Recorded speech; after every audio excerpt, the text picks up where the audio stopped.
조합제 TV 시청자 여러분 안녕하십니까? 2022년 8월 21일 오후 6시 30분입니다.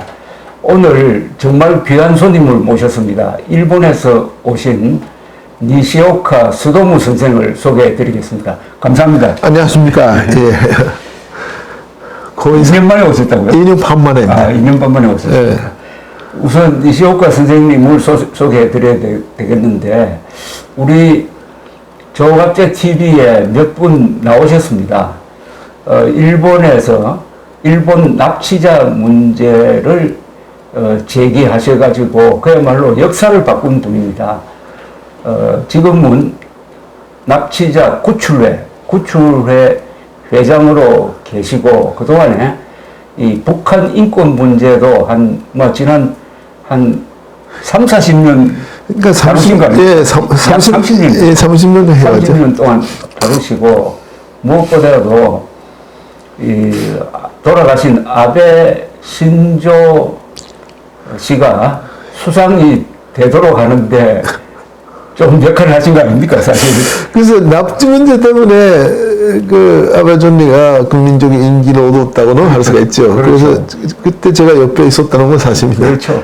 2002년 9월에 고이정 미수상이 북한을 방문해가지고 김정일이가 놀라운 고백을 합니다. 우리가 일본인을 납치했다. 예. 그러면은 어떻게 되느냐, 이렇게 솔직하게 고백하면은 일북 수교가 이루어질 것이다 라고 생각을 했는데, 일본에서 여론이 들고 일어났습니다. 그 들고 일어나는 여론을 주도하신 분 아닙니까? 저도 뭐 가족들이 했지만 제가 옆에서 했습니다. 그래서 결국은 일북 수교도 안 되고 김정일과의 타협도 안 되고, 그리고 일본에서 북한으로 아마 한 100억 달러 주기로 한 것 같은데 그 돈도 안 들어가고, 그러나 오히려 제재를 하고 있죠. 그렇죠. 제재가 들어가고 생존 납치자 중에 일부는 돌아오시고, 예, 5명 왔습니다. 5명 돌아오시고 해가지고 김정일이 외교적으로 아주 낭패를 보게 되면서부터 연동돼 가지고 북한 인권 문제도 커지고 했던 그 중심에 계셨던 분이고, 무엇보다도 한국 정치에 대해서 오랫동안 이 워처 역할을 하셨고, 생생하게 기억되는 게 2017년 5월에 문재인 대통령이 당선되는 그날 바로 이 자리에서 그 앞으로의 전망을 이야기했던 기억이 납니다. 그 이감나마 여기서들이 얘기했던 대로 됐네요. 예. 민주주의가 파괴될 것이다. 그 걱정을 했는데 그대로 됐는데, 그러나 지난 3월 9일 말하자면 어떻게 보면 좌파 정권을 끝장내고 지금 윤석열 정부가 출범했습니다. 우선 3월 9일 그때 일본에서 보셨습니까?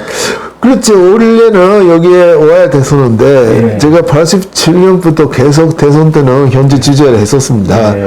그 기록이 깨졌어요. 저 코로나 때문인데. 그렇습니다. 근데 그 조합제 TV를 보고 있었습니다. 그렇습니다. 그때 크게 이길 거로 생각했는데 아슬아슬해서. 그러니까 0.7%라는 거, 그런 결과에 대해서 저도 많이 쇼크를 얻었습니다. 한국 사회가 그렇게 작용화되어 있나. 특히 문정부 5년을 경험했는데. 그리고 이재명 씨가 저런 사람이지 않습니까? 그렇죠. 그 좌파 중에서도 정가자가 너무 강력한 옹행을 하는 사람인데, 그래도 0.7밖에 차이가 없었다는 것이, 제가 역시 한국 모차를 계속 해왔는데 모르는 것이 많다. 아니, 저도 몰라요. 저도 중요한 선거는 정확하게 예측을 해왔는데, 저도 8%, 10% 이긴다고 봤거든요. 근데 0.73%포인트로 이겼는데, 왜 이렇게 됐느냐 하는 것은 사실은 국민의힘이 면밀하게 조사를 해가지고 좀 알려야 되는데, 이게 지금 부족합니다. 그러나 저는 윤석열 후보가 당선되는 그 순간에 이 북한 인권 운동에 대해서 그렇게 같이 싸웠던 일본 분들 생각이 나더라고요. 고맙습니다. 그래서 우리가 떳떳하게 이제 그동안에 참 머리를 들 수가 없었는데 좌파 정권을 만들어 놓고 떳떳하게 됐다 하는 그런 생각을 했습니다. 예. 이번에 윤석열 정부의 탄생이라고 그럴까요? 예. 어떤 역사적인 의미가 있다고 생각하십니까? 근데 일단 그 이재명 정부를 막았다. 막았다. 예. 그러니까 문 정부 이후도 5년 차바 정부가 되면은 한국이 자유진영에서 완전히 이달되지 않겠는가. 그런 걱정을 많이 했었습니다. 예. 그리고 무엇보다도 지난 7월 8일 아베 신조 수상이 그 선거 유세 중에 암살 당해서 돌아가셨는데, 저도 그 순간에 지금 외국에 있다가 인천공항에 도착한 순간에 그 뉴스에 접했습니다. 그때도 제가 니시오카 선생 생각이 난 것은 2013년 3월 초에 같이 그렇죠. 수상간조 같죠. 수상단지에 가서 통역을 해주시고 해가지고 아베 신조 수상을 단독 인터뷰를 했는데 그게 한 시간 좀 더 됐습니다. 그런데 그 뒤에 보니까 이분이 돌아가실 때까지 한국 기자와는 단독 인터뷰는 한 적이 없더라고요. 예, 없습니다. 그렇죠. 그런데 마지막 단독 인터뷰를 한 분이 더구나 어마어마한 업적을 남긴 분이 그렇게 불상사로 돌아가실 때 참 충격이 컸습니다. 그런데 아베 수상 돌아가신 그때 어디 계셨어요? 저는 국가기본문제연구소 그 싱크탱크인데요. 사쿠라 요시코 씨가 하는 싱크탱크에서 회의를 하고 있었습니다. 그러니까 같이 있었어요. 사쿠라 요시코 여사랑 한국에서 손님 와서 그 이우영 씨라고 그 바인 전적지 공동 저자 중에 이우현 이현이 그 사람이 노동자 문제, 소위 징용고 문제에 대해서 우리한테 브리핑을 하고 있는 도중에 뉴스가 들어왔어요. 전격으로 받았다. 그래서 병원에 실어 갔었는데 3명마저는 그렇게 기도를 많이 했는데 저렇게 됐습니다. 쇼크를 많이 먹었죠. 그럼 뭐 어떻게 보면 아베 수상하고는 입장은 다르지만 어떻게 보면 정치적 동지라고 그럴까요? 그런 관계 아니었습니까?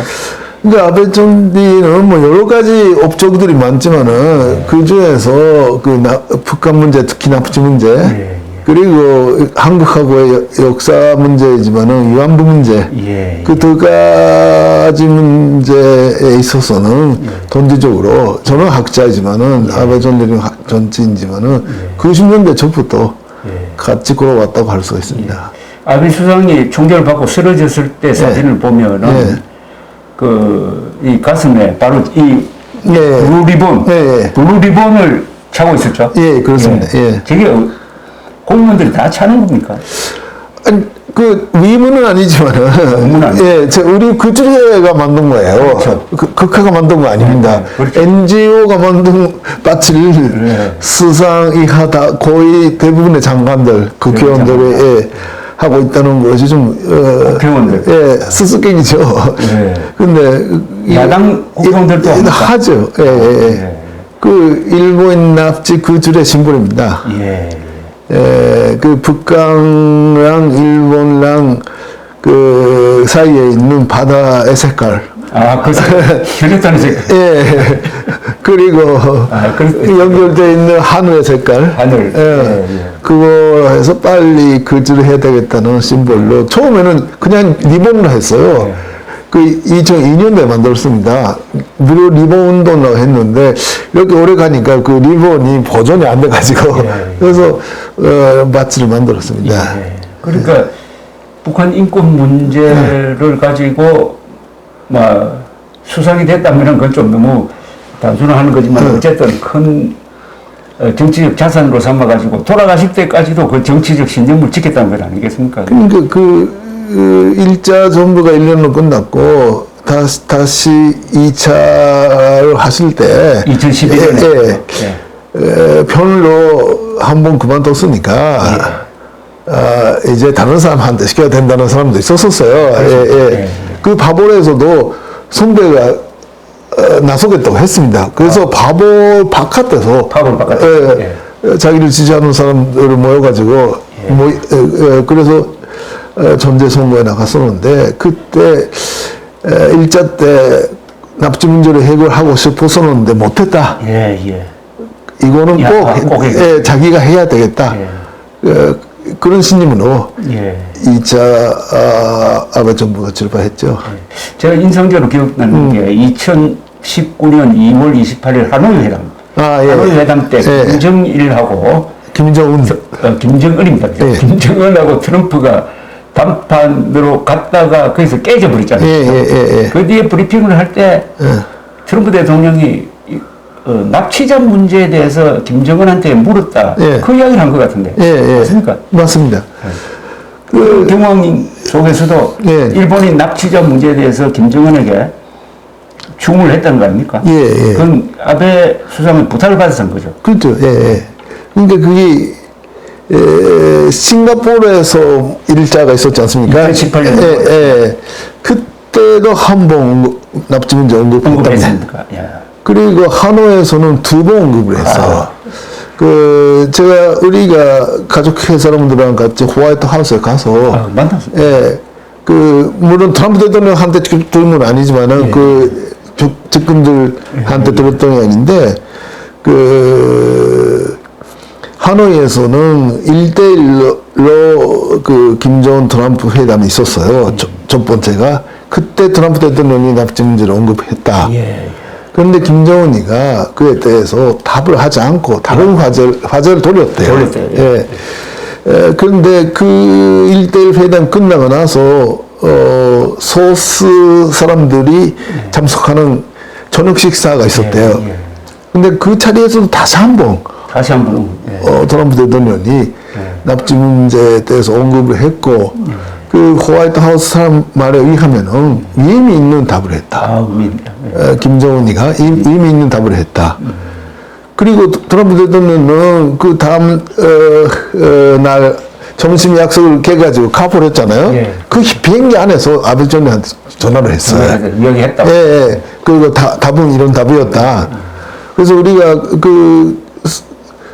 아베 총리 의리를 보여가지고 그때 상황한테 해서도 설명을 해줬어요. 아베 총리 말에 의하면은 그냥 납치 문제에 대해서 언급한 것이 아니라 아베 총리의 메시지를 전달했다. 알겠습니다. 그런 설명을 들었습니다. 그러니까 그 아주 돌출적인 트럼프 대통령이 아베 수상 말을 제일 잘 들었다는 것 아닙니까? 그렇죠. 존 볼턴 보좌관 회고록에 따르면 보리스 존슨 영국 수상 그리고 아베 수상 두 사람을 제일 좋아했다는 그러니까 아베 수상이 오히려 트럼프 대통령을 움직여가지고 납치자 문제를 이렇게 끈질기게 제기를 했다는 요 대목에 보면은 우리 윤석열 대통령이 아주 참고를 해야 될 부분이 아닌가 하는 그런 생각이 듭니다. 그리고 우리가 남북 관계에서 아직도 제일 중요한 게 우리는 국군 포로 문제입니다. 생존 국군 포로가 저는 6만 명이 다 살아있다고 봐야 된다고 생각합니다.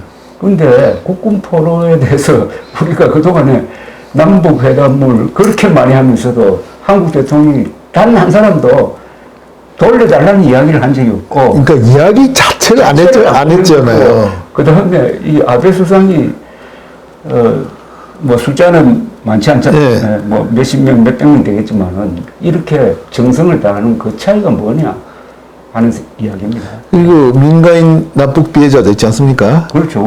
전시 납북이 약 10만 명. 그렇죠. 그 효정후가 500명 정도 있습니다. 효정후가 500명.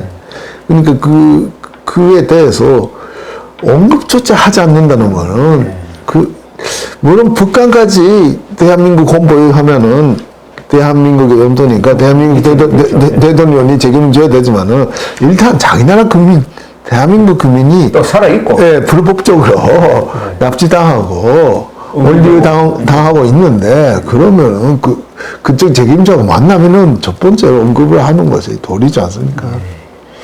아베 수상 저렇게 돌아가시고 나서 그동안 세계 언론의 부고 기사를 보니까 최근에 죽은 정치 지도자 중에서는 가장 호평이더라고요. 가장 호평 중에서 반드시 등장하는 게 인도 태평양 전략 구상을 한 사람이다. 그래서 인도 태평양 자율 진영의 결속을 통해서 중국을 견제한다는 이런 대전략은 아베 수상의 작품이다 이러더라고요. 그렇습니다.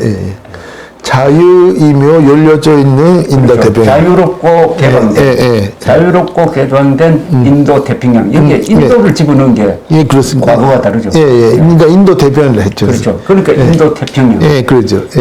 그래서 태평양 사령부 이름도 오늘루루에 있는 사령부 이름도 인도 태평양 사령부로 바꾸고. 그러니까 미군의 사령부 이름까지 바꿨다는 거죠. 그렇죠. 그래서. 아베 존리 머릿속에는 중국 공산당에 대한 견제심이 있었어요. 그래서 역시 일자 냉전 시기는 소련이었지만은 전제주의의 중심부가 핵심이. 근데 소련이 붕괴된 후 중국 공산당이 남아있고 중국 공산당이 자본주의를 도입하면서 오히려 그 자본주의의 에너지를 인민당합의 수단으로 쓰고 또 변전주의의 수단으로 쓰는, 저는 중국 공산당은 커뮤니즘부터 파시즘으로 이해했다. 그렇게 봅니다. 어쨌든 전체주의니까 전체주의하고 우리가 싸워야 된다. 이라는 관점에서 지금 전체를 봐서 해결했습니다. 워싱턴에서도 지금 그동안에 한 30년 동안의 미국의 대중국 정책이 근본적으로 실패한 것은 전제가 잘못됐다는 거죠. 그러니까 중국이 경제 발전을 하면은 민주화가 이루어질 것이다. 그러면은 대외 침략성이 누그러질 것이라고 했는데 거꾸로 됐다는 거죠. 그러니까 오히려 경제 발전을 하니까 그 경제력이 중국 공산당의 통제 아래 들어가서 군사력 강화로 나타났다는 거죠. 그렇죠. 근데 이미 압박으로 나타났고. 그렇죠. 그런데 2013년 3월 초에 아베 수상을 만났을 때 아베 수상이 준비한 내용으로 답변을 하신 것 중에서 한반도가 자유민주주의로 통일되는 것을 일본은 환영한다. 이런 이야기를 했지 않습니까? 그렇습니다. 그때 바로 또 박근혜 정부가 출범했을 때 참 좋은 기회였는데 불행하게도 박근혜 정부 시절에 이게 일본과의 관계가 나빠지고 오히려 중국 쪽으로 기울었죠. 또 중국에서 사드 사태로 어떻게 보면은 우리가 뺨 맞은 기분이 되고 우리가 2015년 이제 종군 위안부 최종 합의, 최종 합의가 이루어질 때까지 한 시간을 한 3년 정도 허비를 했습니다. 그죠? 그렇습니다. 그러다가 바로 또 탄핵 문재인 정권 들어서면서 문재인 정권은 뭐 이념적으로 저는 고의로 한일 관계를 악화시켰다고 봅니다. 저도 그렇게 봅니다. 그런 데서 이제 다시 정권 교체가 됐으니까 이걸 앞으로 한일 관계가 좋아지려면은 어떻게 해야 되겠습니까? 근데 아베 존리 이야기에 다시 들어가겠는데 2013년 3월에 조 사장님을 아베 존리께 만나게 한 이유 중에 하나가 저도 아베 존리 입에서 자유통일을 지지한다는 말이 나오도록 많이 기대했고. 그렇죠. 근데 그게 일본 존리로서는 처음입니다. 공개적으로. 또 국회에서도 똑같은 이야기죠. 국회에서도 그건 이제 잘 기억 안 납니다. 어쨌든 인터뷰에서 확실히 얘기했지 않습니까? 그러니까 일본의 포스가 한국을 보는 관점이 두 개가 있어요. 그러니까 이 나라가 강해지면은 바란스파 관점에서 좋지 않다. 그럼 문단에 있는 것이 오히려 일본의 극익에 합치될 수도 있다. 디바이드 앤드 룰 비슷하게. 근데 아베 존리는 그런 바란스파 사람이 아니에요. 가치관 외교입니다. 그러니까 전제주의하고 자유진영하고 싸우고 있다. 그러니까 한국 뿐만 아니라 한반도 존재가 자유화되면은 우리가 강해지는 것이다. 아, 예. 그 박정희 대통령이 대만에서 한국은 공산주의를 막는 반바제가 아니다. 자유의 바도다. 바도가 돼야 된다. 예. 그렇게 했지 않습니까? 그게 바로 가치관 외교입니다. 그렇죠. 아베 총리랑 똑같대요. 그래서 한일 관계, 저는 일본 사람이니까 일한 관계지만은 일한 관계의 기초는 역시 가치관이 있어야 된다. 우리가 존재주의하고 싸우고 있는 자유진영이다. 이라는 가치관적인 일치가 있어야 됩니다. 그리고 나서 저는 역시, 진실을 위해 써야 된다. 진실. 예. 역사적 진실 위에 의호가 있다. 이라는 것이 제 입장이고, 그리고 조약을 지켜야 된다. 조약 내용. 65년의 기본조약, 65년의 기본조약 할 때, 우리 선배 세대들이 많이 고생도 했고, 외교적으로 서로가 북한이라는 존재, 그리고 중국 공산당 소련하고 같이 싸우고 있다는 거로 해서 많이 서로가 타협을 했습니다. 그건 가치관이 일치돼 있었기 때문에, 같이 싸우지 않는 자세가 있었기 때문이죠. 그러니까 65년에 그때 쓰레기령 해결 방법의 기초는 같이 싸운다는 자세이기 때문에 먼저 같이 싸운다는 자세를 가지고 진실 위에 조약을 지키고 개선하면 개선할 수가 있다 이렇게 생각합니다. 좋은 말씀입니다.